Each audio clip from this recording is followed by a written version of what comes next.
Wait, you gotta hear this. Facts. Lost my car as I was driving. My intuition told me to go to the gym. Instead, I made a left turn, got pulled over, and then my car ended up getting towed. As a result of that, I lost my job because I wasn't able to show up to work. So I was lost, trapped at my apartment, about to be evicted, and I had less than 2 days left to come up with $500 for my rent money. Well, it just so happened that I had been walking to the gym because I was still getting my workouts in.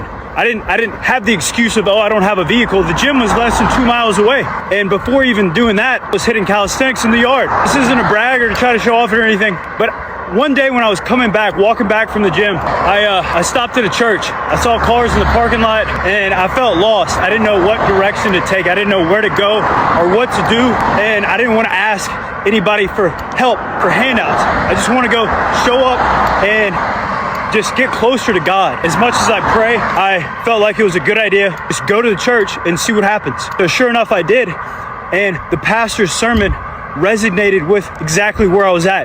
That was a miracle by itself. Well, fast forward a week later, I was about to skip the gym, but I threw my hoodie on just in case. So I ended up making my mind up. Fuck it, I'm putting the hoodie on. I'm gonna go to the gym. Well, I noticed cars in the parking lot again at the church. No way. I didn't think they had a service tonight. Well, I went in there and got to sit in on another great sermon. And after, the pastor said, hey man, really good to see you. They came up, greeted me super nice. They're like, how things been, man? Like, oh yeah, been good, I'm doing good.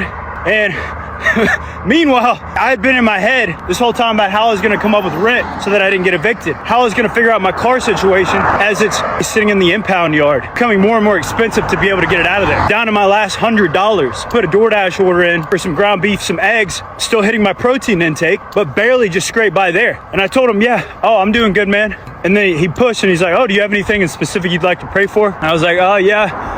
Honestly, the ability to be able to get back on track, be able to pay my rent and get my car back. He said, oh, here son, come to the side with me. Let's have a talk. So he pulled me to the side and he said, hey, this is something the church does. This isn't coming from me out of my pocket, essentially is what he said, but I'm gonna help you cover your rent. I'm gonna help you cover your rent, bro. Sure enough, he gave me a check the next day for $500 for me to be able to cover my rent. And it's what I'd been praying for. I didn't go there to try to get a check. I just went and showed up because I wanted to become closer to God. As a result, I was able to pay my rent. Yeah, I'm still walking in the gym, but I'm viewing it as a blessing. And I know at the same time, this is only temporary. I'm gonna be able to look back at this one day and be proud that I didn't give up. Just want to share that with you guys. Pretty wild.